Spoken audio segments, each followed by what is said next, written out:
mengikuti kegiatan belajar bersama mata kuliah metode statistika 1. Kita lanjut ya, alhamdulillah kita bertemu lagi di pertemuan ketiga. Nggak terasa ya, udah masuk ke pertemuan ketiga. Nah, kita lanjut pembahasan dari modul 2 kemarin ya, lanjut ke modul 3 tentang peluang. Mungkin teman-teman yang kemarin ikut belajar bersama pengantar probabilitas sudah sedikit tahu banyak lah tentang peluang ini. Nah, kita bahas lagi di metode statistika 1 ya. Sebenarnya konsep peluang ini kan luas, jadi kita peluang ini dijadikan sebagai metode belajar dasarnya gitu loh.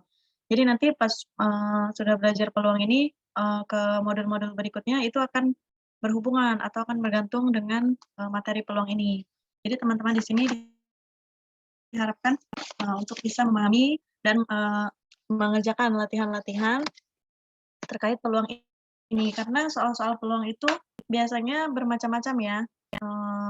Kita sendiri harus otak-atik gitu, harus bisa banyak berimajinasi, berlogika. Nah, oke, kita langsung aja ya ke materi 3 ini. Teman-teman bisa buka modul atau melihat ke share screen sini. Nah, di sini yang pertama kita belajar tentang konsep dasar probabilitas.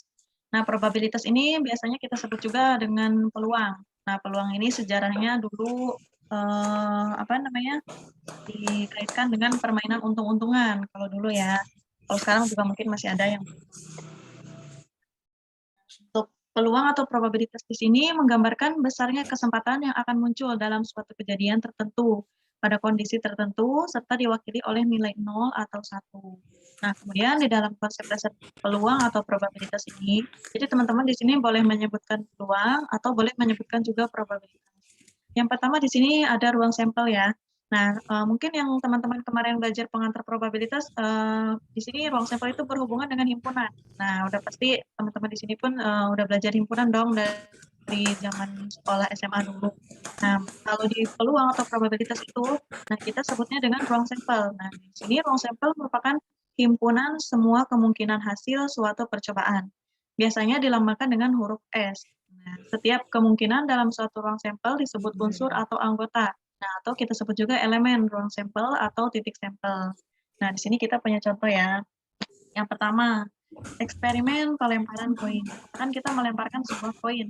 Nah, kemungkinan muncul dari koin itu yaitu angka atau A, atau gambar, atau G. Nah, maka ruang sampelnya itu adalah himpunan yang terdiri dari eksperimen yang kita lakukan. Nah, berarti ruang sampelnya itu S sama dengan AG, dengan A sama dengan munculnya angka, dan G sama dengan munculnya gambar. Kemudian contoh yang kedua, eksperimen pelemparan dadu setimbang. Nah, kita melemparkan dadu nih. Nah, mata dadu itu kan jumlahnya ada 6. Mata dadu itu kan titiknya itu ada 6. Ada titik 1, 2, 3, 4, 5, dan 6. Nah, maka jumlah ruang sampelnya juga ada 6, yaitu munculnya angka 1, 2, 3, 4, 5, 6. Sehingga ruang sampelnya itu, ruang sampel himpunan yang kemungkinan munculnya itu yaitu 1 sampai 6. Nah, di sini kita punya teorema. Bila suatu operasi dapat dilakukan dengan N1 cara, dan bila untuk tiap cara ini, operasi kedua dapat dikerjakan dengan N2 cara, maka kedua operasi itu dapat dikerjakan dengan N1 dikali N2 cara. Punya contoh. Contoh yang pertama. Jika sebuah dadu setimbang dilemparkan sekali, tentukan ruang sampel dan ada berapa titik sampelnya. Nah, ini udah dibahas ya di contoh sebelumnya. Berarti ruang sampelnya itu 1, 2, 3, 4, 5, 6. Nah, titik sampelnya atau jumlahnya itu N sama dengan 6. Kemudian contoh yang kedua. Jika dua buah dadu setimbang dilemparkan satu kali, ada berapa titik sampelnya? Tolong di-mute ya yang itu. Oke, kita lanjut ya, nomor 2.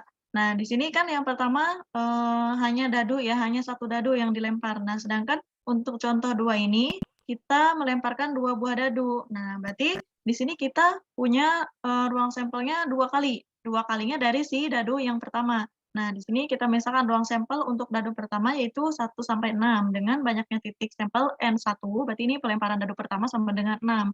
Nah, kemudian untuk pelemparan dadu kedua yaitu Sama ruang sampelnya, 1, 2, 3, 4, 5, 6. Nah, banyaknya titik sampelnya juga sama, N2 sama dengan 6. Nah, kemudian sehingga banyaknya titik sampel untuk pelemparan 2 dadu adalah N sama dengan N1 dikali N2 sama dengan 36. 6 dikali 6 sama dengan 36. Nah, di sini ruang sampelnya dari 2 dadu, nah terdiri di sini, di tabel ini. Ini mata dadu pertama, 1 sampai 6, mata dadu 2, 1 sampai 6. Berarti ruang sampelnya ada 36. Kemudian contoh yang ketiga.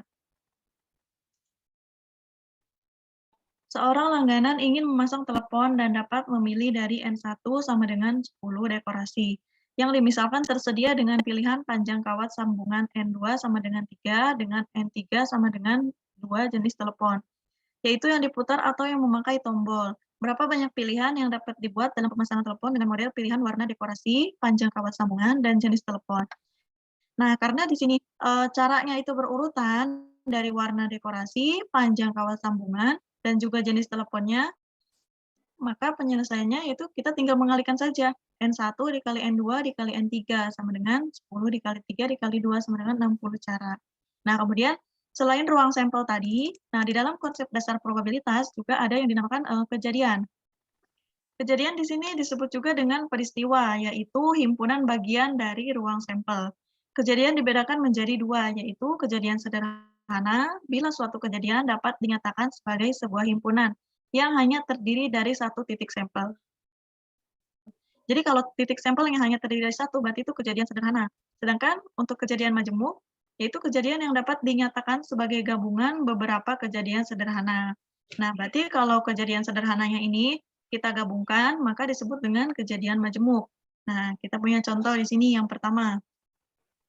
Misalkan P adalah kejadian bahwa seorang karyawan yang dipilih secara acak pada suatu perusahaan pengeboran minyak merupakan seorang perokok. Misalkan Q, kejadian bahwa karyawan yang terpilih seorang peminum alkohol. Nah, berarti kita punya dua kejadian ya, yaitu kejadian P dan Q. Maka di sini yang ditanyakan definisikan kejadian P gabungan Q. Berarti kan kejadian P gabungan Q-nya itu merupakan himpunan semua karyawan yang perokok atau peminum atau himpunan kedua-duanya. Jadi gabungan itu kedua kejadiannya itu kita gabungkan. Nah, untuk yang kedua, untuk percobaan atau pengamatan jenis kartu di mana S sama dengan heart, spade, club, diamond, maka A sama dengan heart adalah kejadian sederhana. Sedangkan B sama dengan heart, diamond adalah kejadian majemuk. Jadi kejadian majemuk itu gabungan dari kejadian sederhana tadi. Nah, berarti kan di sini kejadian majemuknya itu gabungan dari A dan juga gabungan dari S. Nah, kemudian dari tadi yang konsep dasar kita masuk ke peluang.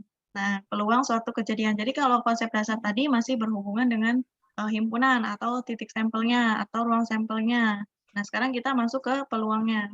Nah, peluang suatu kejadian ini didefinisikan sebagai perbandingan banyaknya titik sampel kejadian dengan banyaknya anggota ruang sampel kejadian.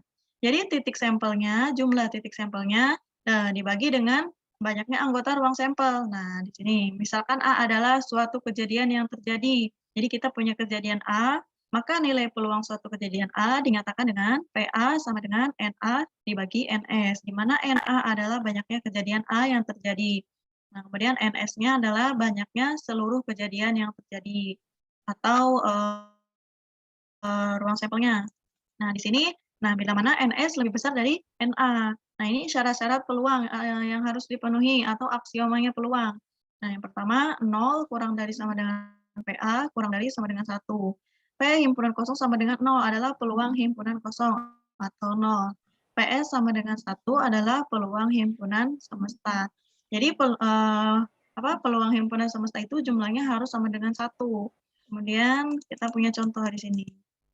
Suatu dadu diboboti sedemikian rupa sehingga kemungkinan muncul suatu angka genap adalah 2 kali lebih besar daripada kemungkinan muncul suatu angka ganjil. Bilakah menyatakan kejadian munculnya suatu angka yang lebih kecil dari 4 dalam suatu lemparan, tentukan nilai PK. Berarti kita punya kejadian K. K yang menyatakan kejadian munculnya suatu angka yang lebih kecil dari 4. Nah, berarti kita buat dulu ruang sampelnya. Ruang sampel dari dadunya kan, ini cuma satu dadunya nih, berarti kan ruang sampelnya 1 sampai 6, 1, 2, 3, 4, 5, 6. Kemudian misalkan bobot tiap angka ganjil, kita beri bobot B, maka bobot tiap angka genap adalah 2B. Karena tadi, ada pernyataan di sini. Nah, kemungkinan muncul suatu angka genap adalah 2 kali lebih besar. Nah, karena di sini 2 kali lebih besar, maka kita misalkan 2B. 2B dari si ganjil. Karena jumlah semua bobot sama dengan 1, maka 3B ditambah 3 dikali 2B sama dengan 1. Atau 9B sama dengan 1. Atau B sama dengan 1/9. Nah, ini kita balik. Jadi tiap bobot ganjil berbobot 1/9, sedangkan tiap bobot angka genap berbobot 2/9. Jadi K sama dengan 1, 2, 3. Nah, karena di sini yang kita cari yaitu nilai PK-nya, nilai yang muncul angka lebih kecil dari 4. Berarti nilai PK-nya sama dengan 1/9 ditambah 2/9. Nah, ini kan 1 angka ganjil. Nah, untuk ganjil kan 1/9. Di sini kita punya B sama dengan 1/9. Kemudian untuk 2 genap, kita punya 2/9, 3 ganjil lagi, berarti 1/9 lagi. Nah, itu tinggal jumlahkan sama dengan 4/9. Kemudian kita lanjut ke KB2, itu tentang rumus-rumus peluang. Nah, ini sebenarnya juga masih berhubungan dengan himpunan ya. Nah, untuk peluang beberapa kejadian, peluang kejadian majemuk terjadi dengan cara mengkombinasikan 2 atau lebih kejadian, yang dapat dilakukan dengan cara gabungan, irisan, dan komplement. Ini kan gabungan, irisan, komplement itu kan udah apa namanya, udah kesatuannya si himpunan. Nah, kita pakai nih di peluang. Nah, berbicara anggota ruang kejadian akan sama halnya berbicara dengan anggota himpunan. Nah, ini kan tadi yang sudah saya katakan, peluang kejadian itu berhubungan dengan himpunan. Himpunannya itu kalau kita berbicara di peluang yaitu tentang ruang kejadian. Nah, yang pertama di sini rumusnya itu tentang irisan. Irisan antara dua kejadian A dan B yang dilambangkan dengan A irisan B. Nah, ini lambangnya. A irisan B merupakan kejadian yang mengandung semua elemen yang berada di A dan B. Nah, berarti ini kejadiannya terjadi di A dan juga terjadi di B sekaligus. Nah, berarti terjadi keduanya.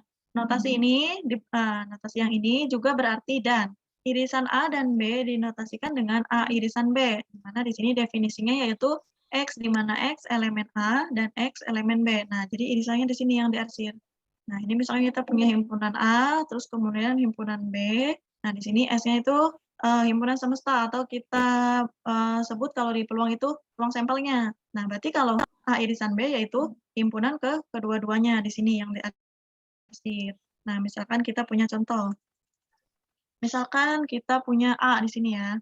A sama dengan 1, 2, 3, 4, 5, dan B sama dengan 2, 4, 6, 8. Maka anggota himpunan A irisan B adalah anggota A yang sekaligus menjadi anggota B, yaitu 2 dan 4. Nah, di sini kan anggota A-nya ada 2 dan 4, B juga 2 dan 4, berarti himpunan A dan B itu mempunyai irisannya 2, 4. Kemudian contoh yang kedua, bila R adalah himpunan semua pembayar pajak, dan S adalah himpunan semua orang berusia di atas 65 tahun, maka R irisan S adalah himpunan semua pembayar pajak yang berusia di atas 65 tahun.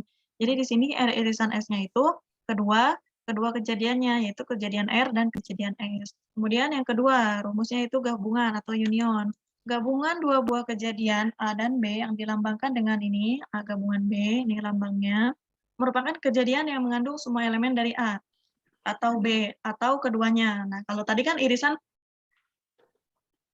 terjadi sekaligus, atau kita berpatoknya pada kata-kata dan. Kalau gabungan kita mengacunya pada kata atau. Nah, berarti kan di sini setiap himpunan A atau himpunan B kita gabungkan menjadi satu. Tidak mengacu pada apakah dia terjadi di A atau terjadi di B. Nah, di sini notasi ini dapat juga berarti atau. Gabungan A dan B dinotasikan dengan A gabungan B, di mana definisinya yaitu X sama X di mana X elemen A atau X elemen B. Nah, tadi kalau irisan kan di sininya dan. Kalau gabungan itu atau. Nah, ini untuk diagram pennya. Jadi himpunan A dan himpunan B kalau digabung kita diarti semua. Jadi himpunan-himpunannya kita satukan. Nah, misalkan di sini kita punya contoh. Jika A sama dengan 2, 3, 5, 8, dan B sama dengan 3, 6, 8, maka gabungan B beranggotakan semua anggota A ditambah semua anggota B, sehingga A gabungan B-nya Nah, kita gabungkan nih anggota A dan B. 2, 3, 5, 6, 8. Kemudian yang contoh yang kedua, dalam suatu kelas di SMA 10 di SMA X ada 10 orang yang bercita-cita ingin menjadi dosen. Nah, 5 orang ingin menjadi pengusaha dan 8 orang ingin menjadi motivator. 3 orang ingin menjadi pengusaha dan motivator. Berarti kan ini irisannya, irisan dari si pengusaha dan motivator, dan 20 orang bercita-cita yang lainnya. Berapa orang siswa yang bercita-cita menjadi dosen atau pengusaha? Nah, di sini kan kita punya informasi, tidak ada irisan antara siswa yang bercita-cita menjadi dosen dan pengusaha. Nah, berarti kita misalkan di sini, yang menjadi dosennya itu A sama dengan 10. Nah, kemudian yang menjadi pengusahanya itu B, 5. Kemudian yang menjadi motivatornya C sama dengan 8. Di sini karena tidak ada irisan antara A dan B, maka kita tinggal menggabungkan jumlah si dosen digabung dengan jumlah si pengusaha sama dengan 10 ditambah 5 sama dengan 15. Nah, kemudian yang ketiga yaitu komplement. Nah, di sini komplement itu apa sih? Komplement merupakan, dari kejadian A terhadap kejadian S dilambangkan dengan ini, A pangkat C, yang merupakan himpunan semua elemen S yang tidak berada dalam A. Komplement A terhadap S dapat dinotasikan dengan A komplement di sini sama dengan X, di mana X elemen S, tetapi X bukan elemen A atau X bukan anggota A. Nah, jadi di sini kita punya diagram Venn, di sini kita punya himpunan A, kemudian kita punya, apa namanya, ruang sampelnya atau himpunan semestanya. Nah, A komplementnya berarti terletak di luar A. Nah, berarti dia kan anggotanya S, tetapi dia bukan anggota A. Nah, di sini jika A adalah suatu kejadian pada suatu percobaan peluang komplement, maka peluang komplement kejadian A adalah P A komplement sama dengan 1 dikurangi PA. Jadi peluang A komplement itu sama dengan 1 dikurangi peluang kejadian dari A. Nah, begitupun sebaliknya. Kemudian kita punya contoh di sini. Misalkan R adalah kejadian terambilnya kartu merah dari seperangkat kartu Braille dan S adalah ruang contohnya yang berupa seluruh kartu tersebut.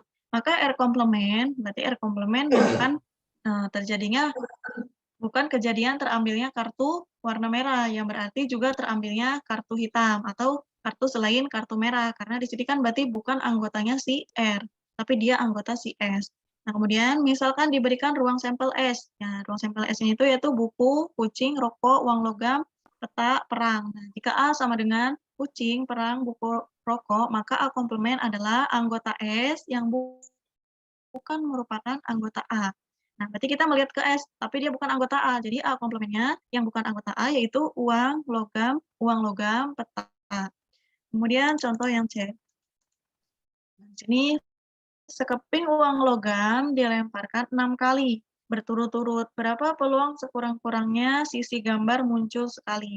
Nah, di sini kita punya penyelesaiannya. Misalkan E adalah kejadian yang ditanyakan, berarti kejadian peluang sekurang-kurangnya sisi gambar muncul sekali ya. Nah, di sini kita punya ruang sampel. Nah, di sini kan satu satu koin atau satu uang logam itu kan kalau dilempar itu mempunyai dua dua ruang sampel, yaitu sisi angka atau gambar. Nah, berarti kalau 6 kali kita tinggal pangkatkan 2 pangkat N, 2 pangkat 6 sama dengan 64 titik atau 64 titik, ruang sampel. Nah, kemudian karena setiap pelemparan menghasilkan 2 kemungkinan dan dilemparkan sebanyak 6 kali. Nah, ini seperti yang tadi saya katakan di sini kita dapat 2 pangkat 6 ini karena setiap pelemparan 1 kali itu menghasilkan 2 kemungkinan. Berarti kalau dilemparkan 6 kali kita pangkatkan. Nah, sekarang kita punya PE, peluang dari E. Nah, sama dengan 1 dikurangi PE komplement. Dengan E komplement menyatakan kejadian bahwa sisi gambar tidak muncul barang sekalipun. Ini hanya dapat terjadi dalam satu cara, yaitu bila semua pelemparan menghasilkan sisi angka yang memiliki peluang 1/64. Jadi kita misalkan, semua kemungkinannya itu sama, yaitu 1/64. 64 ini jumlah titik sampelnya, NS-nya di sini 64.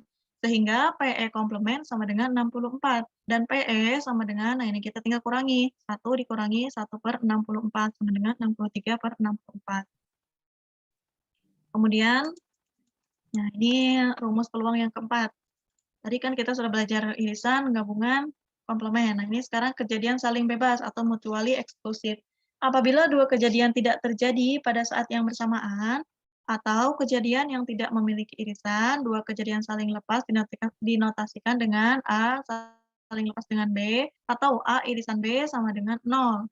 Nah, ini berarti kan dia tidak punya irisan, atau irisannya itu sama dengan 0.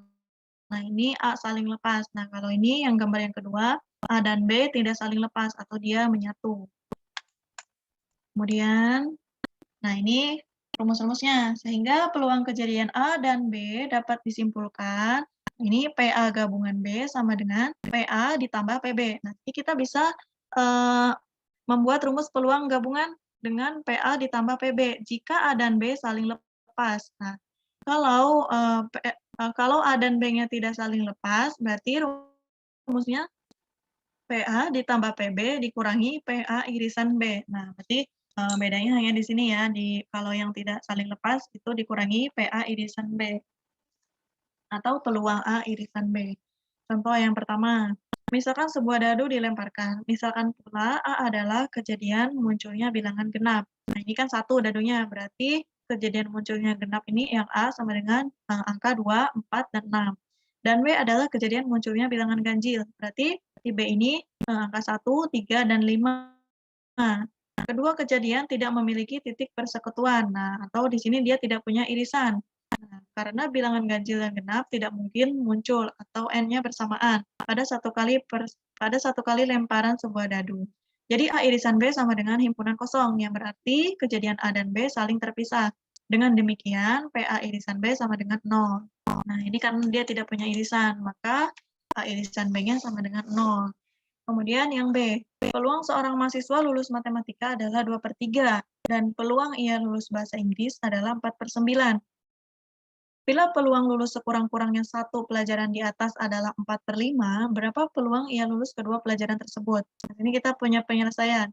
Kita misalkan M adalah kejadian lulus matematika, maka peluang M-nya itu 2/3 ini. Kemudian E adalah kejadian lulus bahasa Inggris, berarti peluang E-nya sama dengan 4/9. Nah, maka peluang ia lulus kedua pelajaran atau keduanya dinotasikan dengan PM irisan E. Nah, ini berarti bahwa kedua kejadian bukanlah kejadian saling lepas. Berarti kita punya PM gabungan E. PM gabungan E sama dengan PM ditambah PE dikurangi PM irisan E. Nah, berarti kan PM-nya tinggal kita masukkan 2/3 ditambah 4/9 dikurangi 4/5. Kita punya PM irisan E-nya sama dengan 4/5. Nah, kita tinggal hitung sama dengan 14/45. Kemudian contoh yang C. Berapa peluang mendapatkan jumlah 7 atau 11 bila sepasang dadu dilemparkan? Nah, di sini kita punya ruang sampel dari pelemparan sepasang dadu, berarti 2 ya, sepasang dadu, dadunya 2. Berarti jumlah ruang sampelnya yaitu 36 atau NS-nya sama dengan 36. Misalkan A adalah jumlah 7. Nah, kita punya A-nya di sini berarti 16, 25, 34, 43, 52, 61.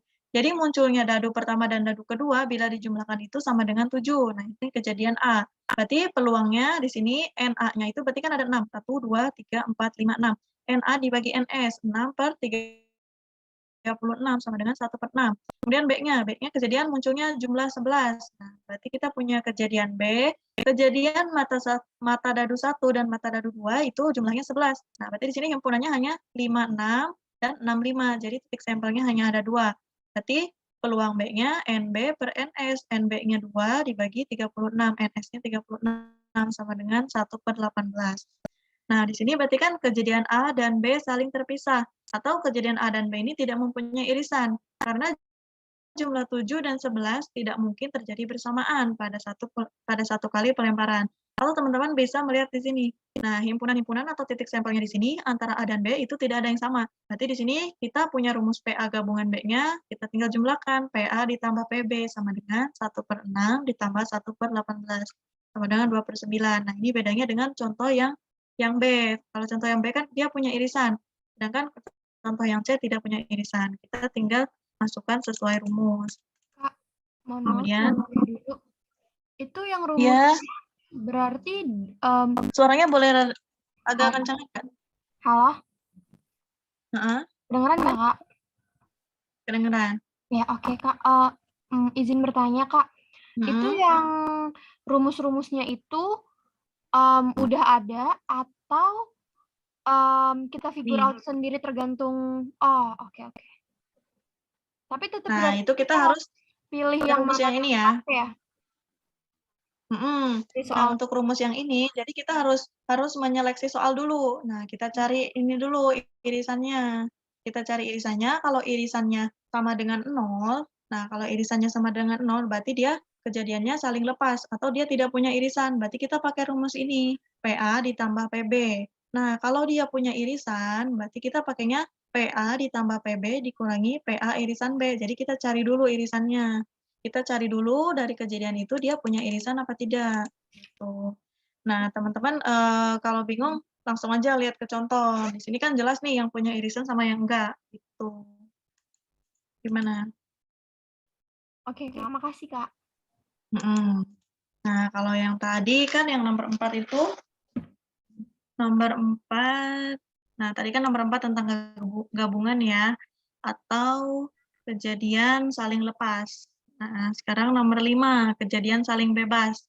Kalau saling lepas tadi berhubungannya dengan gabungan, kalau saling bebas kita berhubungannya dengan irisan. Nah, ini kita punya kejadian saling bebas.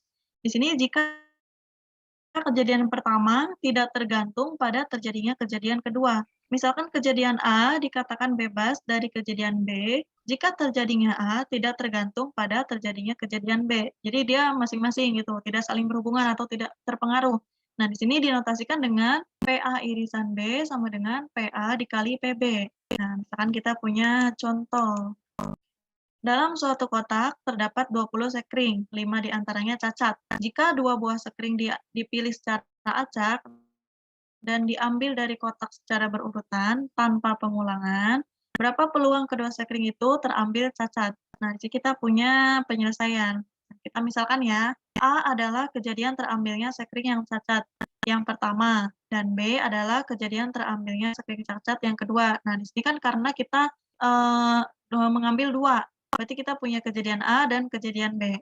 Berarti kejadian A irisan B menunjukkan bahwa A terjadi, kemudian B terjadi setelah A. Jadi kita ambil dulu satu yang pertama yang A, kemudian kita kerjakan yang kedua yang B. Nah, maka peluang terambil sekring pertama yang cacat adalah PA sama dengan 5/20. Ini kan kita punya yang pertamanya 5 cacat.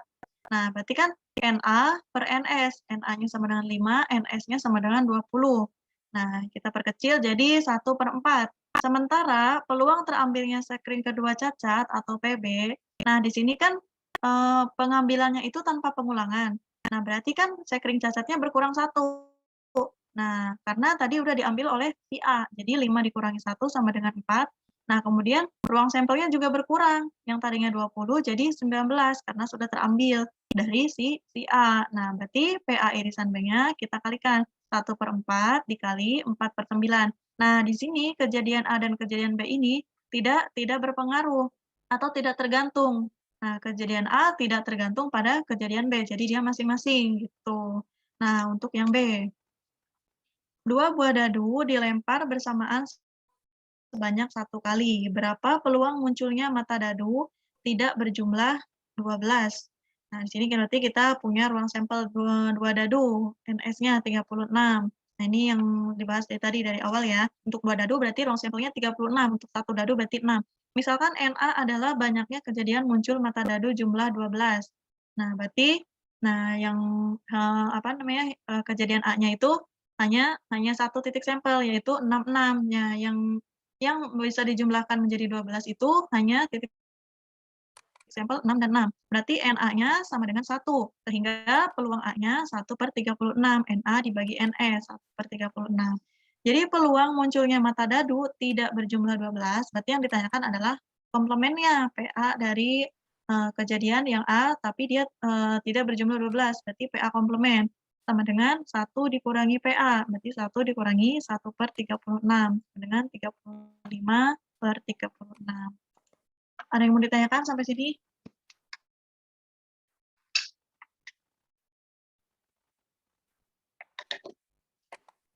Lanjut, Kak. Lanjut. Peluang masih gampang ya, apalagi yang kemarin ngambil Pengprov, masih anget-angetnya. Nah, ini juga masih berhubungan dengan peluang, yaitu permutasi dan kombinasi. Nah, di sini kita sebutnya dengan pengambilan sampel. Yang pertama ada permutasi, yaitu suatu susunan yang dibentuk oleh keseluruhan atau sebagian dari sekumpulan benda.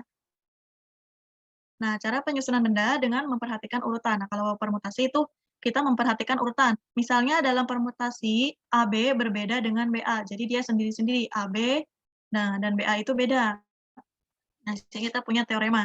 Banyaknya permutasi N, benda yang berlainan adalah N faktorial. N tanda seru ini kita sebutnya dengan N faktorial.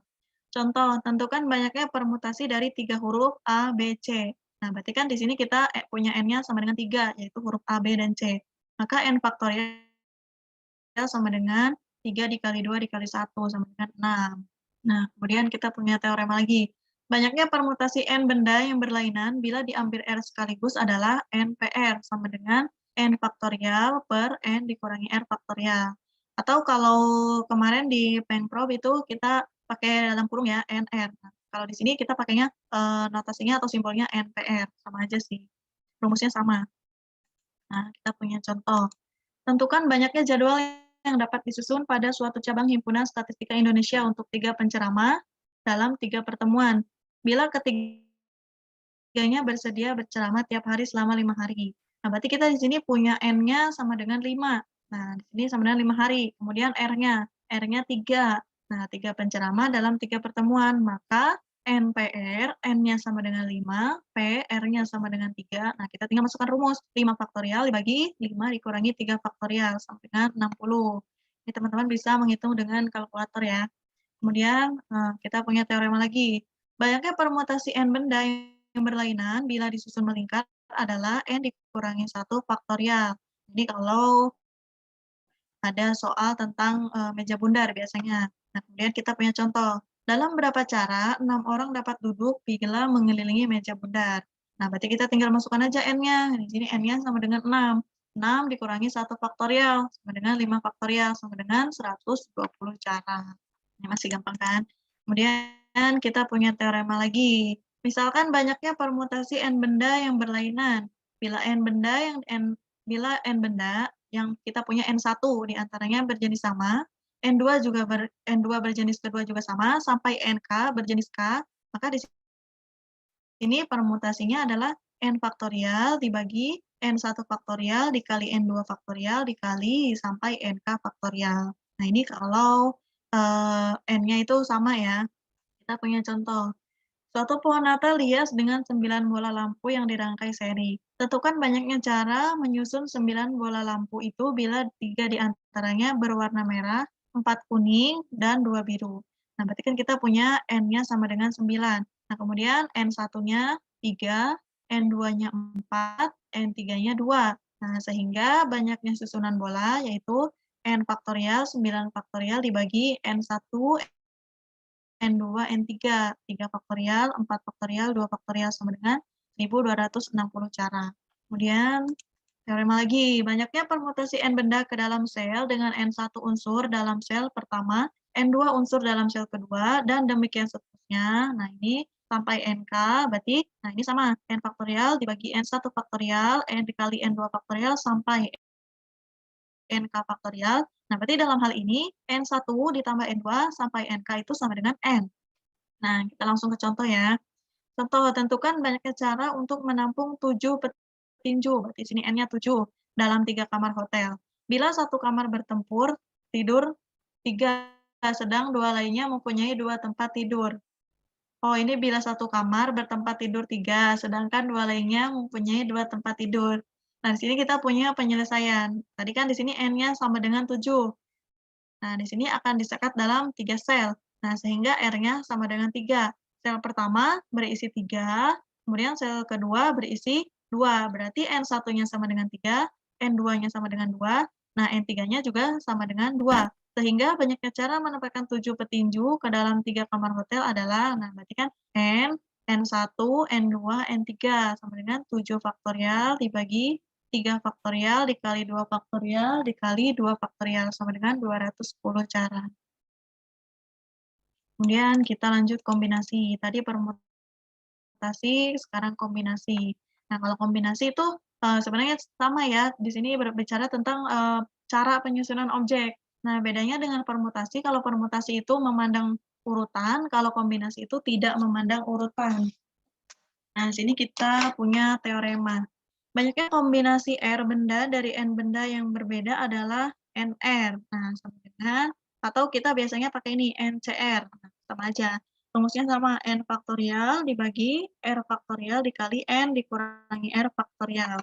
Kalau tadi kan permutasi N faktorial dibagi N dikurangi R ya, langsung. Nah, kalau ini kita kalikan lagi dengan R faktorial.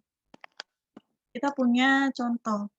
Dari 4 orang anggota Partai Republik dan 3 orang anggota Partai Demokrat, hitunglah banyaknya komisi yang terdiri dari 3 orang dengan 2 orang dari Partai Republik dan 1 orang dari Partai Demokrat. Nah, ini kan berarti kita tidak memandang urutan ya. Nah, di sini mau partai yang mana aja dulu boleh. Nah, kemudian penyelesaiannya, yang pertama, banyaknya cara memilih 2 orang dari 4 orang Partai Republik. Nah, tadi kan kita di sini soalnya yang pertama yaitu untuk Partai Republik itu jumlahnya ada 4, berarti N-nya sama dengan 4. Nah, dipilih, dengan, 2 orang. Nah, 2 orang Partai Republik di sini berarti R-nya sama dengan 4, NR. Nah, atau NCR-nya itu 4, C2 sama dengan 4 faktorial dibagi 2 faktorial dikali 4 dikurangi 2 faktorial sama dengan 6. Kemudian, untuk ini harus Partai Demokrat, banyaknya cara memilih 1 orang dari jumlahnya di sini 3 orang, 3 orang Partai Demokrat, yaitu N-nya sama dengan 1, N-nya sama dengan 3, R-nya sama dengan 1. Nah, kita hitung itu sama dengan 3. Nah, sehingga banyaknya cara membentuk anggota komisi dengan 2 orang Partai Republik dan 1 orang Partai Demokrat adalah 6 dikali 3 sama dengan 18 cara. Ada yang mau ditanyakan sampai sini sebelum lanjut? Masih gampang ya permutasi dan kombinasi? Masih anget dari yang kemarin Pengprov. Kita lanjut ya ke peluang bersyarat dan teorema Bayes. Nah, ini kemarin juga kita bahas ya di pengantar probabilitas. Sebenarnya saling berhubungan antara pengantar probabilitas sama metode statistik satu ini. Nah, nanti ke sananya juga ada beberapa yang berhubungan tentang distribusi atau variabel acak. Nah, di sini kita membahas dulu tentang peluang bersyarat dan teorema Bayes. Yang pertama tentang peluang bersyarat. Jadi peluang bersyarat ini dapat terjadi jika 2 kejadian terjadi secara berurutan dan 2 kejadian tersebut tidak saling bebas, namun saling mempengaruhi. Nah, di sini peluang bersyarat B bila A diketahui dinyatakan dengan PB bersyarat A. Nah, di sini ditentukan oleh dinotasikan. Nah, ini notasinya PB bersyarat A sama dengan rumusnya ini PA irisan B dibagi PA dengan PA-nya lebih besar dari 0. Kemudian kita punya teorema. Bila dalam suatu percobaan, kejadian A dan B keduanya dapat terjadi sekaligus, maka PA irisan B-nya sama dengan PA dikali PB bersyarat N. Ini dari rumus ini kita balik kalau kejadian A dan B-nya dapat terjadi sekaligus. Nah, kemudian teorema lagi. Bila 2 kejadian A dan B saling bebas, maka PA irisan B sama dengan PA dikali PB. Nah, kemudian teorema, bila dalam suatu percobaan kejadian-kejadian A1, A2 sampai AK dapat terjadi, maka PA1 irisan A2 irisan A3 sampai irisan AK. Nah, ini rumusnya kita uraikan dari rumus ini. PA irisan B sama dengan PA dikali PB bersyarat A. Kita uraikan kalau kejadiannya sebanyak AK. Berarti PA1 dikali PA2 bersyarat A1 dikali PA3 bersyarat A1 irisan A2 sampai PAK bersyarat A1 irisan A2 sampai irisan AK-1.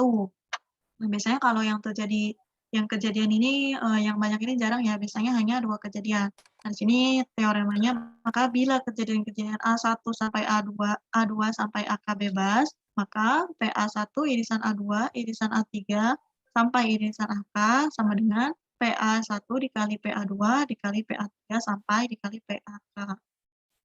Kemudian kita punya contoh. Misalkan ruang contoh di sini sampelnya terdiri dari populasi sarjana di suatu kota. Populasi dikategorikan menurut jenis kelamin dan status pekerjaan. Nah, datanya di bawah ini. Laki-laki yang bekerja itu 460 orang, yang menganggur 40, maka jumlahnya 500. Yang perempuan yang bekerjanya 140, menganggurnya 260, jumlahnya 400. Nah, ini jumlah laki-laki dan perempuan. Nah, yang bekerja itu 600. Nah, untuk jumlah yang menganggur laki-laki dan perempuan jumlahnya 300. Ini total semuanya itu 900. Nah, di sini dari populasi akan diambil secara acak satu orang untuk ditugaskan mempublikasikan pentingnya didirikan industri-industri baru di kota tersebut.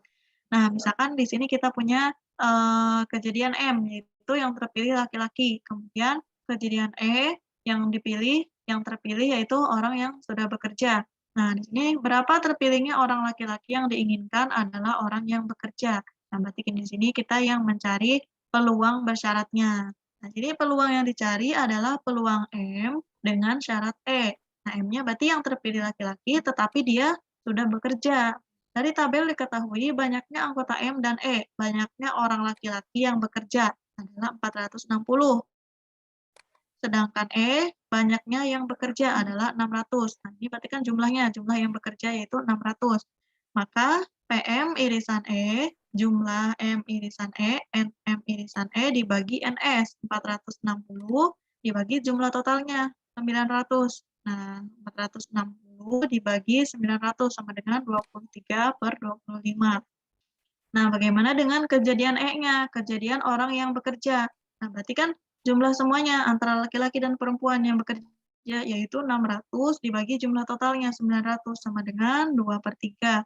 Sehingga PM bersyarat E, peluang orang terpilihnya itu laki-laki yang sudah bekerja yaitu PM irisan E dibagi PE. PM irisan E-nya tadi kita sudah punya 23/25 dibagi PE. PE-nya sama dengan 23 sama dengan 23/30 atau sama saja dengan PM bersyarat E. Nah, ini berarti sama saja dengan nilai PM irisan E-nya di sini. Nah, nilainya sama yaitu 23/30. Kemudian contoh yang kedua, peluang kereta api Gajayana berangkat tepat pada waktunya yaitu PA-nya 0,85. Kemudian peluang kereta api Gajayana datang tepat pada waktunya adalah PB sama dengan 0,90. Dan peluang kereta api tersebut berangkat dan datang tepat pada waktunya adalah PA irisan B sama dengan 0,75. Hitunglah bahwa peluang kereta api Gajayana datang tepat pada waktunya bila diketahui kereta api tersebut berangkat tepat pada waktunya. Jadi, di sini kedatangannya itu, dicari peluang kedatangannya bila, keberangkatannya itu, diketahui. Nah, berarti di sini PB bersyarat A. Nah, PB-nya berarti kita cari irisannya dulu. Nah, di sini kan sudah diketahui di soal irisannya. PA irisan B-nya sama dengan 0,75 dibagi PA-nya 0,85. Nah, kita tinggal hitung sama dengan 0,8824. Kemudian yang B, peluang bahwa kereta api Gajayana berangkat tepat pada waktunya bila diketahui kereta api tersebut datang tepat pada waktunya. Berarti ini kebalikannya. Jadi kita mencari peluang keberangkatannya, nah sebelumnya sudah diketahui peluang kedatangannya. Berarti PA bersyarat B sama dengan PA irisan B dibagi PB sama dengan 0,75 dibagi 0,9 sama dengan 0,833. Nah, dari sini sebenarnya tidak terlalu jauh ya nilai peluang bersyaratnya. Kemudian di sini yang terakhir, teorema Bayes. Nah, teorema Bayes diawali dari konsep peluang total yang merupakan kejadian-kejadian B1, B2 sampai Bn. Nah, di sini kejadiannya tidak sama dengan 0. Untuk I-nya sama dengan 1, 2 sampai N. Maka untuk sembarang kejadian A yang merupakan himpunan bagian S berlaku PA sama dengan PB1 dikali PA bersyarat B1 ditambah PB2 dikali PA bersyarat B2 ditambah sampai PBK dikali PA bersyarat P dikali PA bersyarat BK. Nah, di sini untuk ilustrasinya ya. Nah, jadi sini A-nya ada di tengah-tengah. Nah, di sini dia menyebar ke kejadian-kejadian lain B1, B2 sampai Bn. Nah, di sini kita punya teorema. Misalkan kejadian-kejadian B1, B2 sampai BK yang membentuk partisi dari ruang sampel S, di mana PBI tidak sama dengan 0 untuk I 1, 2 sampai N. Andaikan A adalah sembarang peristiwa dalam S sedemikian hingga PA tidak sama dengan 0. Maka untuk K 1, 2 sampai N berlaku PBK bersyarat A sama dengan PBK irisan A dibagi sigma N I sama dengan 1 PBI irisan A, atau apabila kita uraikan sama dengan PBK dikali PA bersyarat BK dibagi sigma N I sama dengan 1. Nah, PBI dikali PA bersyarat BI. Nah, kita langsung ke contoh kalau lihat rumus pusing. Suatu perusahaan besar menggunakan 3 hotel sebagai tempat menginap para langganannya. Dari pengalaman yang lalu diketahui bahwa 20% langganannya ditempatkan di hotel 1, 50% di hotel B, di hotel I, ini yang pertama di hotel I, 50% di hotel B, dan 30% di hotel S. Bila 5% kamar mandi di hotel I tidak berfungsi dengan baik, 4% di hotel B, dan 8% di hotel S, berapa peluang bahwa yang pertama, seorang langganan mendapat kamar yang kamar mandinya tidak baik. Ini berarti kan kita berhubungan dengan peluang bersyarat juga. Kemudian yang B, seseorang yang mendapat kamar mandi yang tidak baik ditempatkan di hotel S. Nah, kita misalkan dulu ya penyelesaiannya. Misalkan kita punya A, seorang langganan yang mendapat kamar mandi yang kamar mandinya kurang baik, atau kita di sini dari pertanyaan yang A ya, jadi kita misalkan si A besar ini yaitu seseorang langganan yang mendapat kamar mandi yang kurang baik. Kemudian B1 kita misalkan di sini adalah penempatan, di hotel I, kemudian B2 penempatan di hotel B, kemudian B3 penempatan di hotel S. Nah, di sini diketahui, nah peluang B1, peluang, langganan ditempatkan di hotel I, yaitu 20% sama dengan 0,2. Nah, kemudian PB2, nah langganan yang ditempatkan di hotel B sama dengan 50% atau 0,5. Kemudian PB3, peluang langganan yang ditempatkan di hotel S, yaitu 30%, atau 0,3. Nah, di sini PA bersyarat B1-nya yaitu, si apa namanya tadi, nah, PA bersyarat B1-nya itu yang si 5%. Nah, berarti di kamar mandi ini di hotel I-nya tidak berfungsi dengan baik. Nah, kemudian yang 4% juga sama. Di sini PA bersyarat B2, berarti di hotel, yang B itu kamar mandinya yang tidak berfungsi dengan baik itu 4% sama dengan 0,04. Sama dengan PA bersyarat B3, yaitu di hotel S yang kamar mandinya tidak berfungsi dengan baik, yaitu 0,08 atau 8%. Nah, jadi yang pertama yang kita cari yaitu peluang seorang langganan mendapat kamar yang kamar mandinya tidak baik atau kurang baik didapatkan dengan menghitung total peluang. Nah, berarti kita mencari si PA-nya nih, si peluang A. Peluang seseorang mendapatkan kamar kamar yang kamar mandinya kurang baik. Nah, tadi kan kita sudah diketahui nih dari soal PB1, PB2, PB3, dan peluang bersyaratnya. Nah, untuk mencari PA-nya ini kita jumlahkan. Nah, kita sigma ini, PA irisan BI. Nah, berarti kita kalikan. Tadi kan kita di awal sudah punya rumus, sigma N I sama dengan 1, PA irisan BI sama dengan PB1 dikali PA bersyarat B1. Dari nilai-nilai ini kita kalikan, terus kemudian kita jumlahkan. PB2 dikali PA bersyarat B2 ditambah PB3 dikali PA bersyarat B3. Nah, kita masukkan angkanya sama dengan 0,054. Kemudian yang B, peluang seseorang yang mendapat kamar dengan kamar mandi yang tidak baik ditempatkan di hotel S. Nah, dihitung dengan menggunakan teorema Bayes. Nah, karena yang pertama kita sudah mendapatkan PA, ini bisa lebih gampang ya. Nah, di sini berarti PB3 bersyarat A, B3-nya ini ada hotel S. Nah, di hotel S ini dia yang mempunyai kamar dengan kamar mandi yang kurang baik. Nah, berarti PB3 dikali PA bersyarat B3, nah kita tinggal masukin PB3-nya 0,3, nah dikali 0,08. Ini sorry ya, kebalik, harusnya 0,3 dulu dikali 0,08. Nah, di sini sigma N I sama dengan 1, PBI dikali PA bersyarat BI, atau sama dengan ini, sigma N I sama dengan 1, PA irisan BI sama dengan 0,054. Atau kalau kita hitung jadi 0,4. Sampai sini ada yang mau ditanyakan sebelum latihan modul?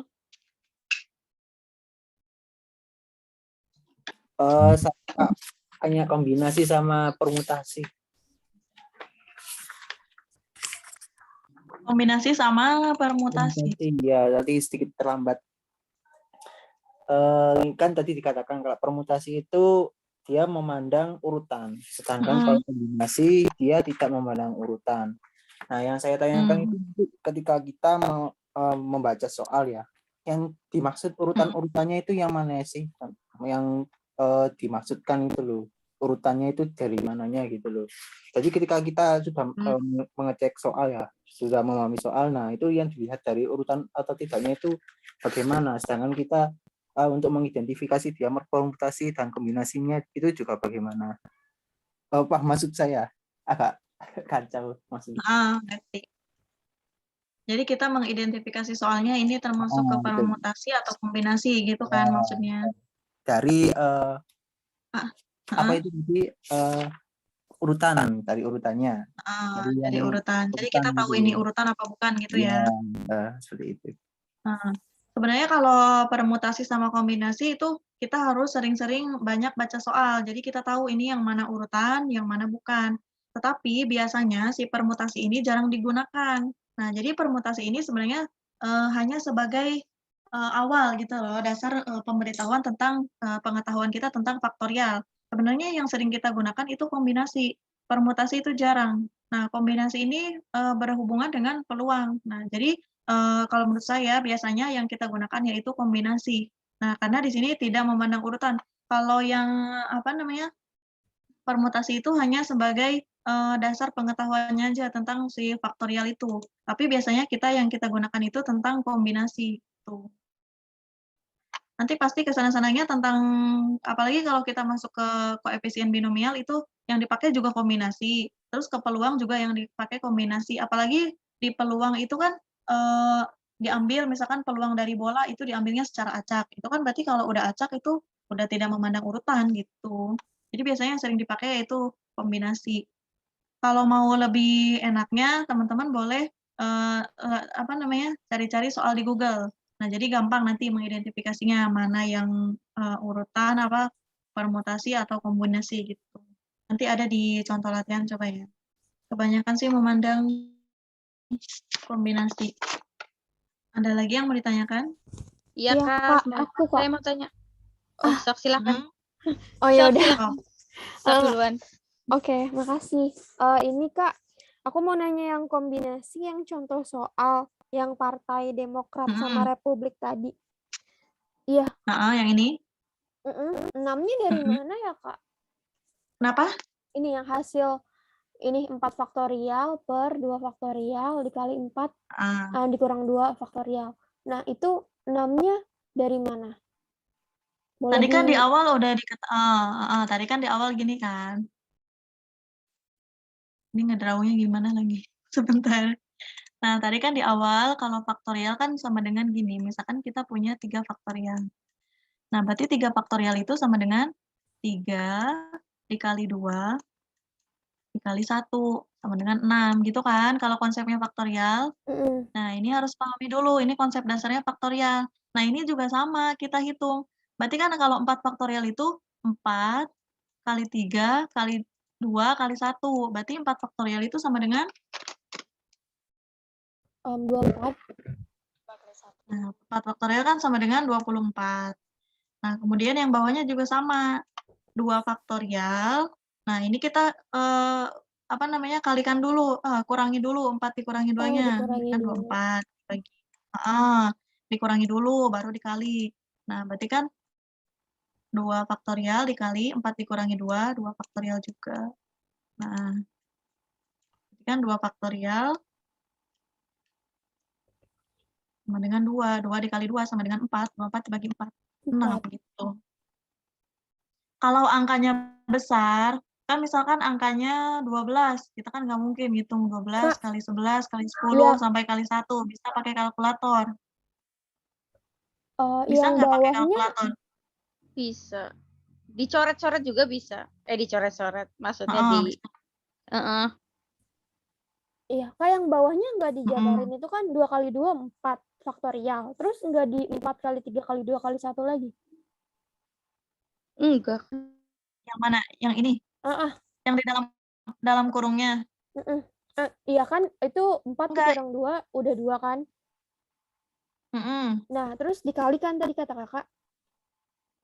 Ini kita jabarinnya satu-satu. 2 faktorial kan 2 dikali 2 faktorial juga 2. 2 dikali 2 jadi 4 gitu kan?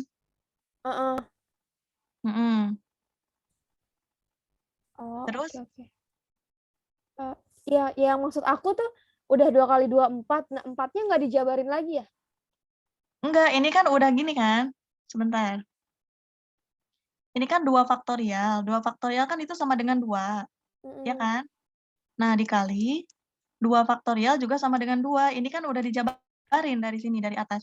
Jadi jangan 2 dikali 2 faktorial, 4 faktorial, jangan gitu. Tapi satu-satu kita jabarinnya. 2 faktorialnya dulu dikali 2 faktorialnya lagi sama dengan 2. 2 dikali 2 sama dengan 4. Jadi 4 ini udah penjabaran dari 2 faktorial dikali 2 faktorial. Jadi ngerjainnya jangan 2 dikali 2 jadi 4 faktorial, nanti hasilnya beda kan 4 faktorial dibagi 4 faktorial dong nantinya. Jadi 24 dibagi 24 sama dengan 1, pasti beda. Jadi di sininya dikerjainnya satu-satu dulu. Nah, 2 faktorialnya sama dengan 2, dikali 2 faktorialnya sama dengan 2. 2 dikali 2 sama dengan 4. Jadi 4 ini udah bukan faktorial lagi, tapi udah penjabaran dari sini gitu. Oh, oke. Makasih, Kak. Ya.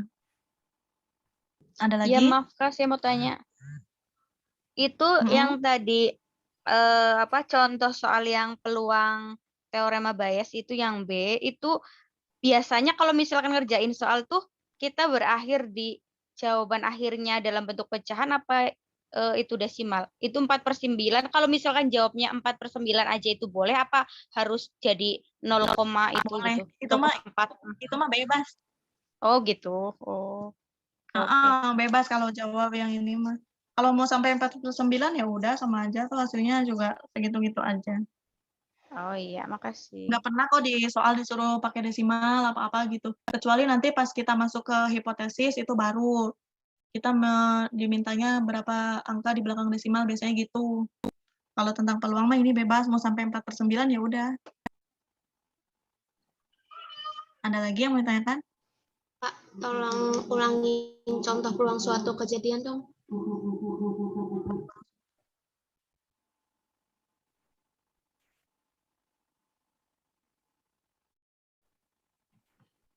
Peluang.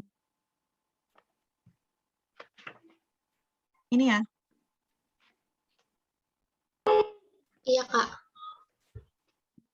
Oh, ini bukan komplemen, kejadian lepas, bebas. Ini sampel permutasi kombinasi. Nah ini. Bukan ya. Paling atas berarti. Paling pertama ya KBR 1. Iya, yang pertama. Ini. Iya, yang itu. Kenapa? Masih nggak paham yang contoh kedua. Contoh yang 3.5 itu. Ya, yang itu. Yang ini ya. Nah, itu kenapa 1/9 ditambah 2/9 ditambah 1/9? Nah, ini kan tadi kita sudah ini udah ngitung yang ini nih. 3B ditambah 3 dikali 2B. Nah, ini kan kita punya, misalkan ya, kita misalkan si angka ganjil ini kita misalkan B. Nah, kemudian si angka genap ini kan dari soal itu pernyataannya yaitu 2 kali kemungkinan munculnya itu 2 kali lebih besar dari si B atau si angka ganjil. Nah, berarti kita yang ganjil kita misalkan B, yang genap kita misalkan 2B. Nah, di sini kan dari ruang sampel, nah 1 sampai 6 ini ada 3 angka ganjil, ada 3 angka genap. Nah, gitu. Nah, berarti kan di sini jumlah semua bobotnya sama dengan 1 atau di sini peluangnya itu sama 1/6 ya kalau di sini kita pakainya ya. Karena di sini kita pernyataannya yaitu B dan 2B, B-nya itu peluang kemungkinannya si ganjil dan 2B-nya itu peluang kemungkinannya si genap. Nah, berarti kita punya 3B. 3B ini berarti 3 angka ganjil, ya kan? B-nya kan ganjil. Ditambah 3 dikali 2B, 3 dikali si angka genap, kemungkinan angka munculnya genap. Nah, kemudian sama dengan 1, karena semua jumlah bobotnya itu kita misalkan 1. Nah, berarti kan kita tinggal hitung 3B ditambah 3 dikali 2B sama dengan 1. 3 ditambah 6 kan 9. 9B sama dengan 1. Nah, berarti kita punya peluang B-nya itu sama dengan 1/9 atau peluang ketika angka ganjil itu sama dengan 1/9. Nah, kemudian untuk yang ini jadi tiap bobot ganjil berbobot 1/9. Sedangkan tiap angka genap berbobot 2/9 karena dia 2 kalinya dari si angka ganjil si B. Nah, di sini kan K-nya sama dengan 1, 2, 3. 1, 2, 3 ini peluang yang menyatakan kejadian munculnya suatu angka yang lebih kecil dari 4. Berarti kan lebih kecil dari 4 itu 3, 2, 1. Nah, kita lihat ke ruang sampelnya ini. Lebih kecil dari 4, 3, 2, 1. Kalau lebih besar dari 4 berarti kan 5, 6. Nah, berarti di sini K-nya itu ruang sampelnya, ruang titik sampelnya 1, 2, 3. Nah, berarti PK-nya ini, peluang si K-nya ini, nah, kita tinggal lihat di sini. Kalau angkanya ganjil, ganjil kan 1 ganjil. Nah, berarti si ganjil itu sama dengan B. B-nya itu 1/9 ditambah. Nah, si 2 ini 2 kan genap. Genap berarti bobotnya 2/9. 3 juga ganjil. Ganjil kan 1/9 si B. Nah, kita tinggal jumlahkan sama dengan 4/9 gitu. Masih bingung? Oh, udah. Makasih ya, Kak. Ya. Ada lagi yang mau ditanyakan?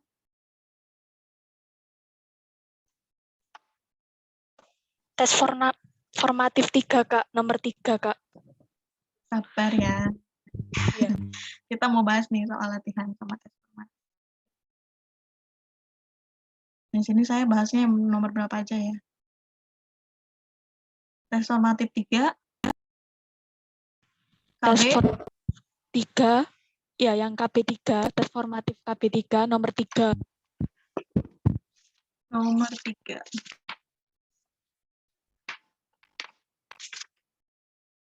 Dikunci pembahasannya bingung, Kak. Yang ini nih rada bingung nih. Apalagi saya baru apa namanya? Baru punya modul ini, modul edisi 2. Suatu kantong pertama berisi 4 bola merah dan 3 bola hitam. Berarti kantong pertama N-nya sama dengan 7. Nah, berarti kantong pertama K1 sama dengan 4M. M-nya merah ya. Nah, kemudian 3H. Tambah 3H, 3 hitam. Berarti K1 sama dengan 7. 7 bola. Kemudian kantong 2. Kantong 2 berisi 3 bola merah. Tambah 5 bola hitam. Nah, 1 bola diambil dari kantong pertama. Dan dimasukkan tanpa melihatnya ke kantong kedua. Berarti ini antara bisa masuk ke kantong pertama atau masuk ke kantong kedua. Peluang bola hitam terambil dari kantong kedua adalah, nah berarti PB, nah kita cari dulu P, peluang kantong hitam pertama ya, peluang kantong hitam, peluang kantong pertama yang terambil bola hitam, berarti kan di sini. Nah berarti jumlah bola hitamnya 3, jumlah keseluruhan bolanya 7.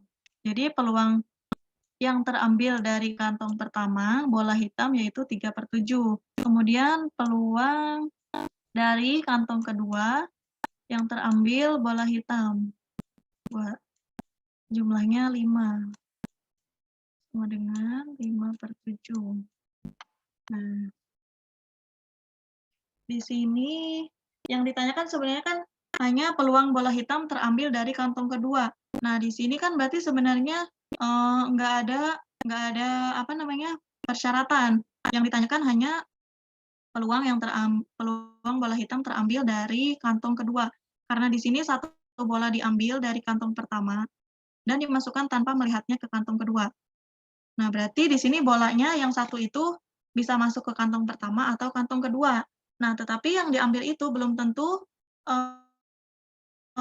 merah atau hitam. Nah, di sini otomatis yang dicari hanya peluang yang ini, peluang yang si bola hitam, 5/7. Nah, 5/7 berapa? Maaf, kami 0,71. Ya? Itu yang kantong yang kedua itu yang Oh iya, apa? sama dengan 8 ya. Iya, Sama dengan 8, sorry. 8. Ya, berarti di sini 5/8.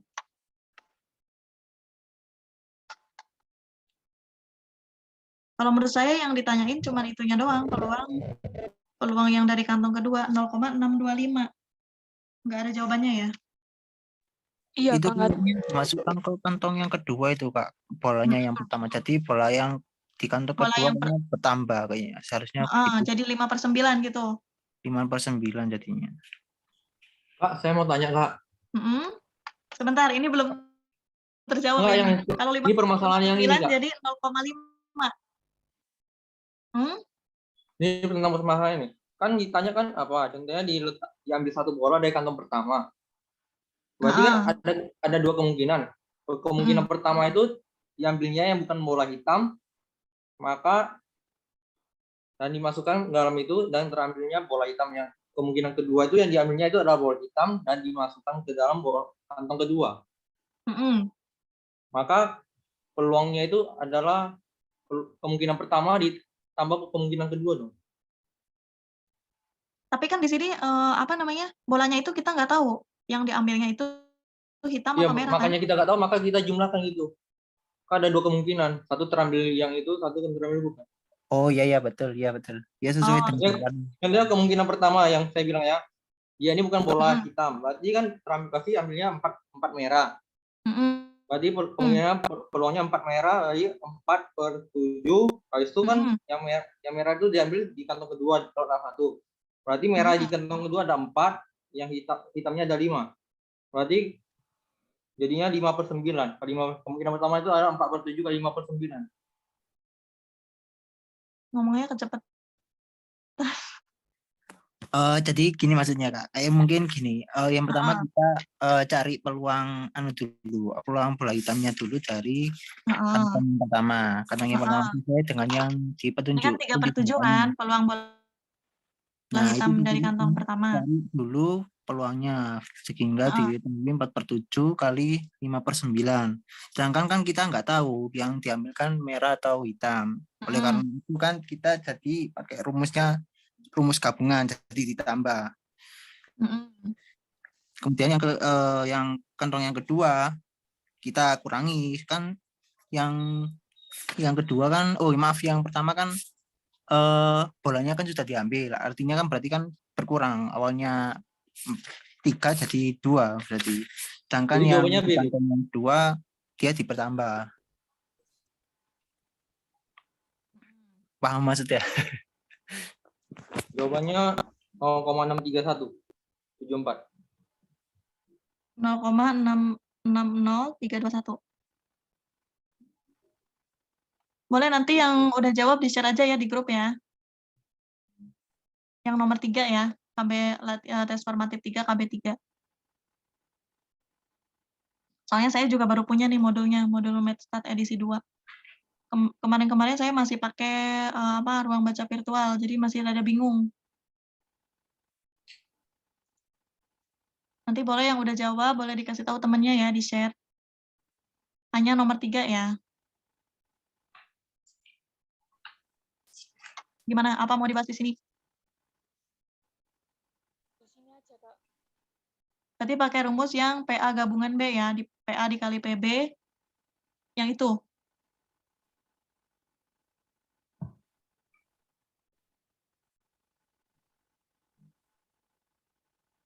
Gimana ini? Yang tadi jawab? Apanya, Bu?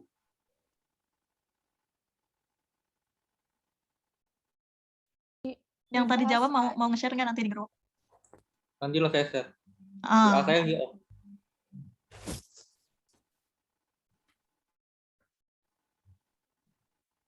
Ada lagi?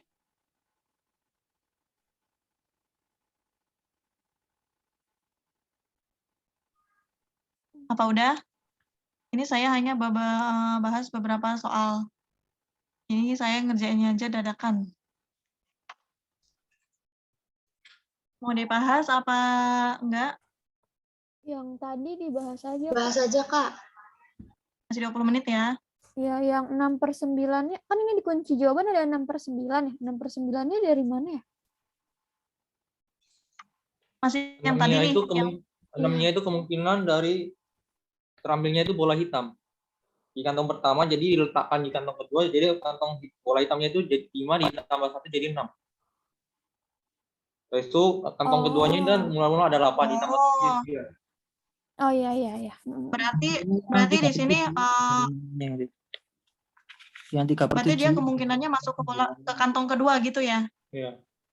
Oh, berarti ditambah 1 gitu ya, Kak? Heeh. Karena kita nggak tahu nih yang diambil bola hitam apa bola putih gitu. Nanti tak coba hitung lagi, Kak.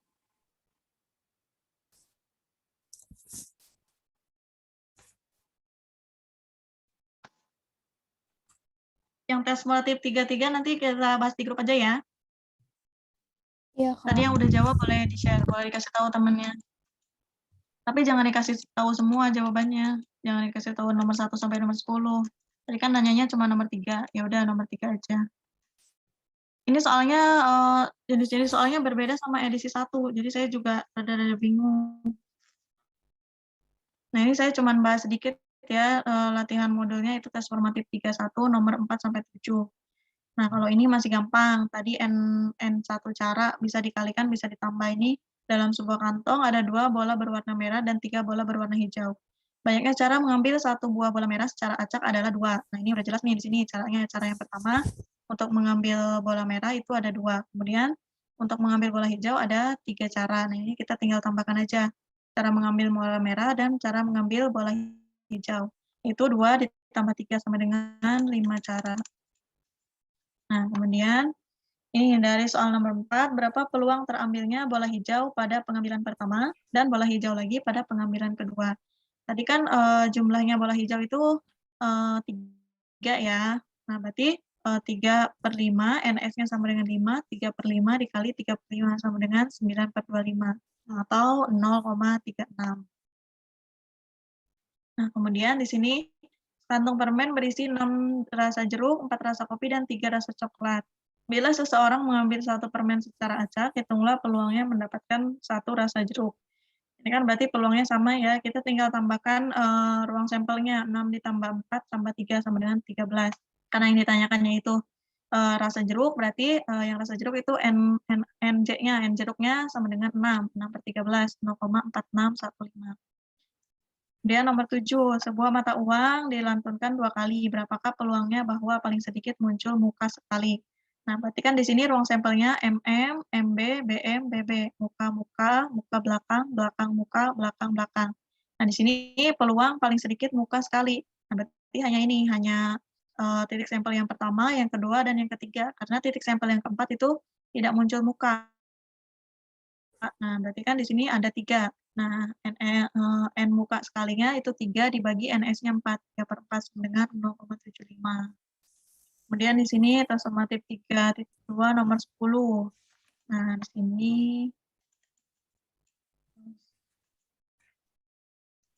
dalam sebuah kotak ada 3 bola berwarna merah, 4 berwarna biru, dan 2 berwarna kuning. Nah, dari kotak tersebut diambil 2 bola sekaligus secara acak. Peluang terambilnya 1 bola merah dan 1 bola biru adalah, nah di sini kita punya ruang sampelnya berarti 9 ya, 3 tambah 4 tambah 2, 7 nih. 3 merah, 4 biru, 2 kuning. Nah, kemudian, peluang, diambil 2 sekaligus. Nah, ini kita bisa pakai kombinasi. Nah, di sini berarti kan N-nya 9, terambilnya 2, R-nya sama dengan 2, sama dengan 9 faktorial dibagi 2 faktorial. Nah, ini saya langsung 7 ya. Ini 7 ini dari 9 dikurangi 2 faktorial. Nah, ini berarti 9 faktorial dibagi 2 faktorial dikali 7 faktorial sama dengan 36. Nah, kalau masih bingung hitungnya boleh pakai kalkulator. Nah, di sini peluang terambilnya bola merah. Nah, peluang terambilnya bola merah berarti kan bola merah itu jumlahnya 3. Nah, ini berarti kan 3 faktorial dibagi 1 faktorial dikali 2 faktorial. Nah, ini dari 3 dikurangi 1 faktorial sama dengan 2. Nah, ini berarti kan jumlahnya 3 peluangnya. Kemudian peluang B, terambil 1 bola biru. Nah, jumlahnya bola biru kan 4. Nah, berarti N-nya sama dengan 4, R-nya 1. 1 yang terambil, yaitu bola biru sama dengan 4 faktorial dibagi 1 faktorial dikali 4 dikurangi 3 faktorial. 4 dikurangi 1 faktorial sama dengan 3 faktorial. Nah, ini sama dengan 4. Nah, jadi peluang terambil 1 bola merah dan 1 bola biru adalah, nah berarti kan ini sama dengan PM irisan B ya. PM dikali PB dibagi P2. P2 yang ini, yang terambil keseluruhannya sama dengan 3 dikali 4 dibagi 36 sama dengan 1/3. Nah, kemudian yang tes formatif 33 nomor 5. Nah, di sini gampang ya diketahui PA1 0,6, PA2 0,4, PB bersyarat A1 0,05, PB1 bersyarat A2 sama dengan 0,1. Nah, ini yang ditanyakan PA1 bersyarat B1. Ini masuknya ke teorema Bayes. Nah, kita hitung dulu jumlahnya PA-nya. Nah, PA-nya ini berarti kan sigma N I sama dengan 1, PAI I desan B sama dengan PA1 dikali PB1 bersyarat A1 ditambah PA2 dikali PB1 bersyarat A2. Nah, ini tinggal kita kalikan 0,6 dikali 0,05 ditambah 0,4 dikali 0,01. 0,1 sama dengan 0,07. Nah, ini yang ditanyakan PA1 bersyarat A1. Nah, berarti PB1 bersyarat A1 dikali PA1 ini 0,05 dikali 0,6 dibagi PA. PA yang sudah kita cari sebelumnya. Jika dibagi 0,07 sama dengan 3/7, 0,4286. Ya, sampai sini ada yang mau tanyakan? Maaf Kak, saya mau tanya. Mm-hmm. Tolong diulang yang tes formatif 1 yang nomor 4 tadi, yang pertama. Nomor 4. Iya, yang pertama. Ini. Lagi kurang. Iya. Mm-hmm. Oh, ini masuknya tadi di materi belum dibahas ya, yang apa namanya, prinsip pencacahan. Nah, kalau di Pemprov, kalau di Pemprov kemarin kan, tadi kan prinsip pencacahannya hanya N1 dikali N2 cara ya. Nah, sebenarnya dalam prinsip pencacahan ada perkalian, ada penjumlahan. Nah, ini kita pakainya yang penjumlahan. Nah, di sini cara M ditambah cara H. Kalau yang prinsip perkalian kan tadi contohnya tentang pelemparan dadu. Nah, kalau ini kita pakainya prinsip pencacahan penjumlahan. Tapi di sini nggak dibahas ya di modul. Nah, jadi ini kita tinggal tambahkan aja 2 ditambah 3 sama dengan 5 cara. Karena di sini diketahui nih, banyaknya cara mengambil satu buah bola merah secara acak adalah 2. Nah, berarti kan di sini karena bolanya ada 2, otomatis hanya ada 2 cara. Kemudian yang ini juga sama. Nah, di sini dan banyaknya cara mengambil satu bola hijau secara acak adalah 3. Nah, berarti karena di sini bolanya ada 3, bola berwarna hijaunya ada 3, berarti caranya juga ada 3.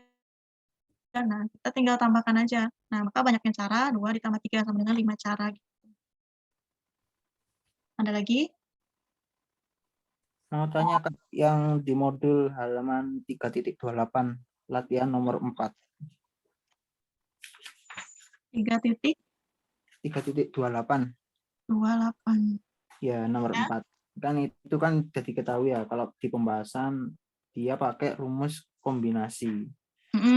Kalau saya lihat cek di materi permutasi halaman 3.22, saya lihat mungkin contoh soalnya sudah mirip ya, hampir mirip ya dengan yang di contoh permutasi halaman berapa?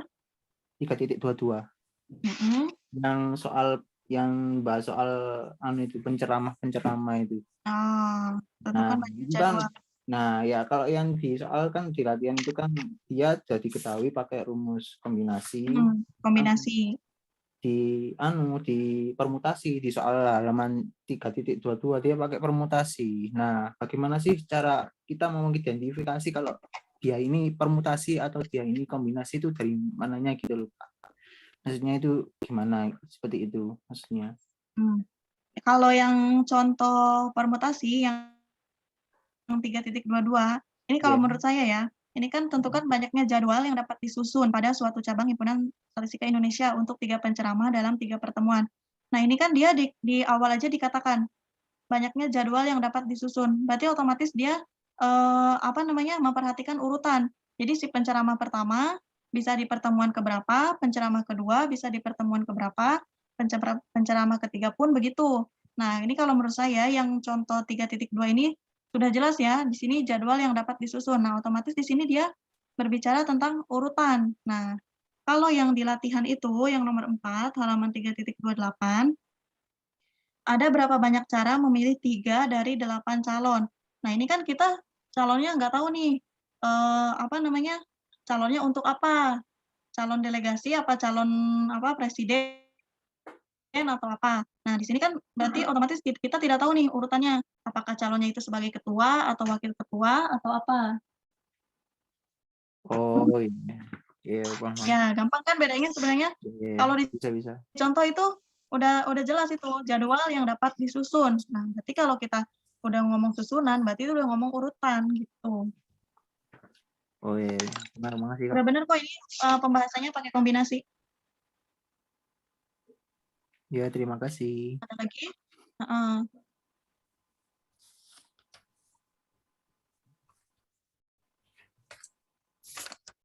Ada lagi yang mau ditanyakan?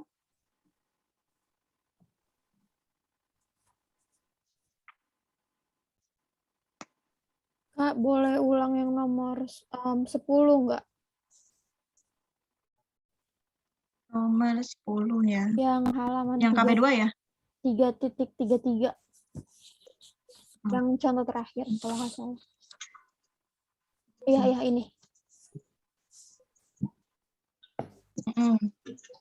Kenapa bingungnya di mana? Masih belum nangkep.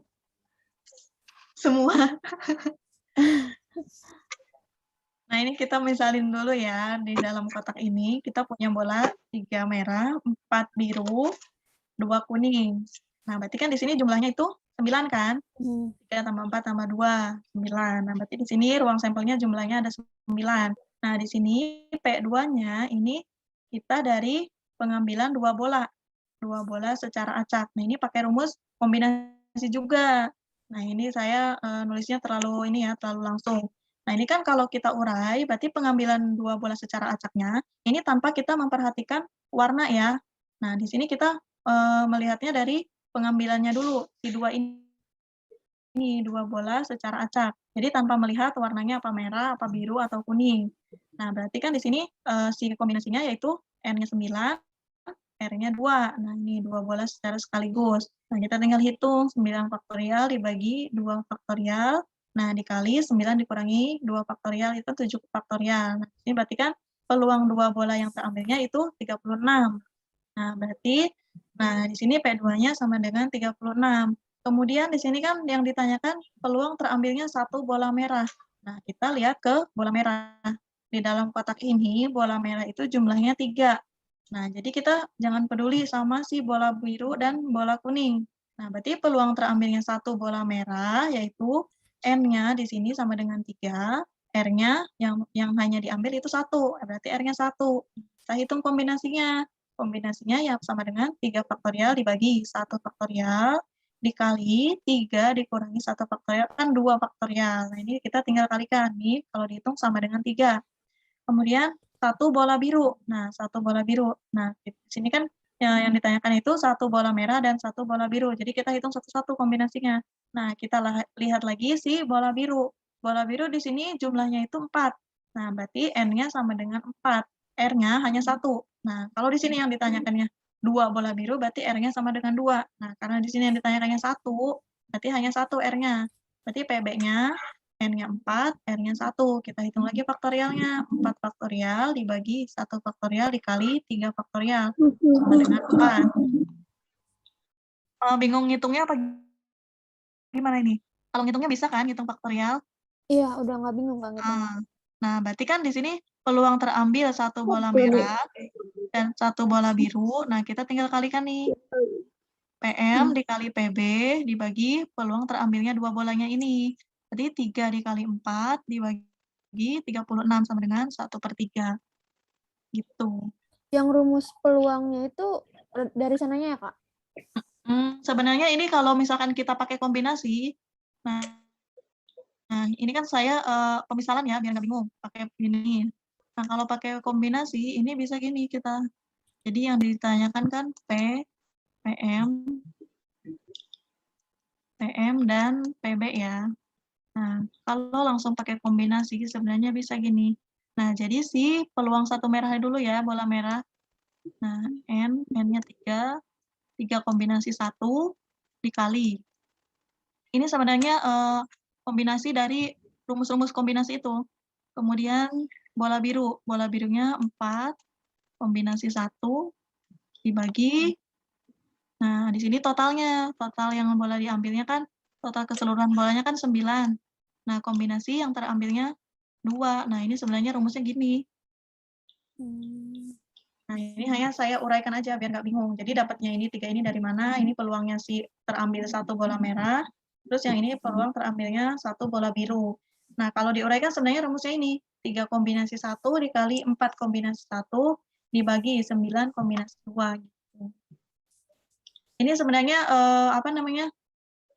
keterkaitan, keterhubungan antara beberapa rumus. Tuh. Tinggal kita pintar-pintar nyeleksi soalnya aja. Terima kasih, Kak. Biasanya soal-soal begini banyak nih. Di pengantar probabilitas juga sering keluar, sering muncul. Ada lagi? Bu, yang nomor 6 tes formatif 3 ada benar nggak, Bu? Nomor 6 tes formatif 3. Oh, nomor 6 ini. Yang A udah pasti betul kan? Nomor 6 tes formatif 3 ya?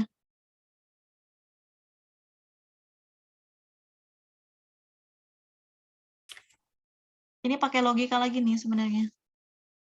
Hasil saya sih cuma nggak yakin aja.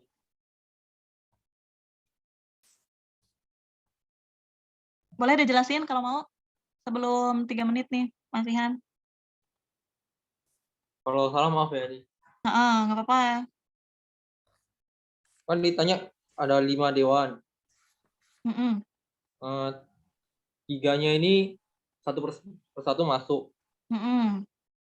Nah, kemungkinan yang diketahui kalau yang tahu duluan siapa pemimpin terkuat itu dia pemenangnya.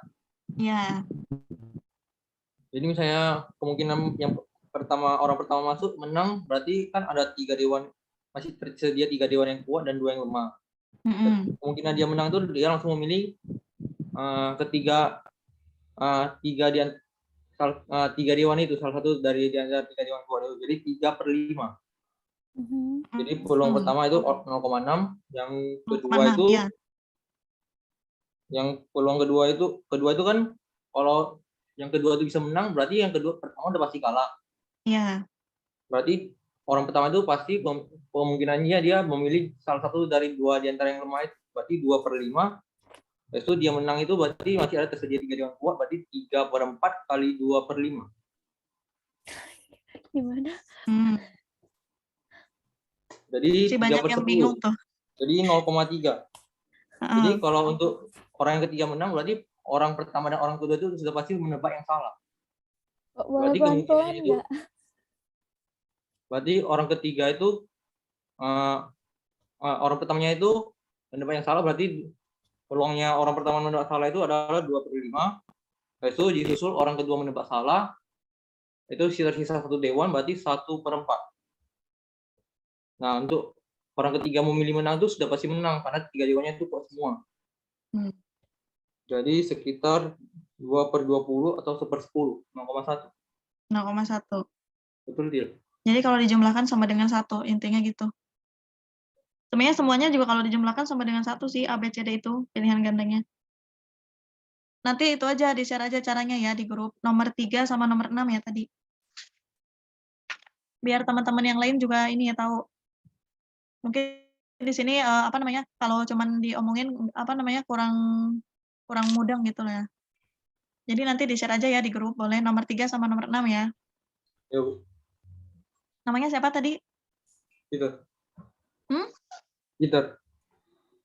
Siapa? Peter.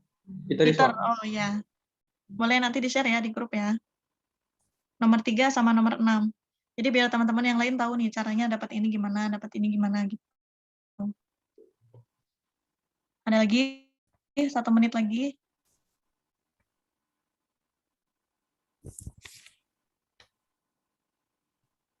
Kak, itu aja.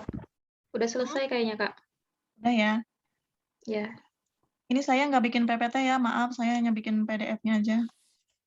Karena lagi sibuk. Minta Nanti dikirim jangan aja, lupa Kak. ya, Peter nanti saya share ini yang ini. Nanti jangan lupa ya, Peter dikasih tahu teman-temannya, di-share di grup jawabannya yang tadi yang nomor 3 sama nomor 6. Sekalian cara-caranya, langkah-langkahnya. Jadi biar teman-teman di sini tahu.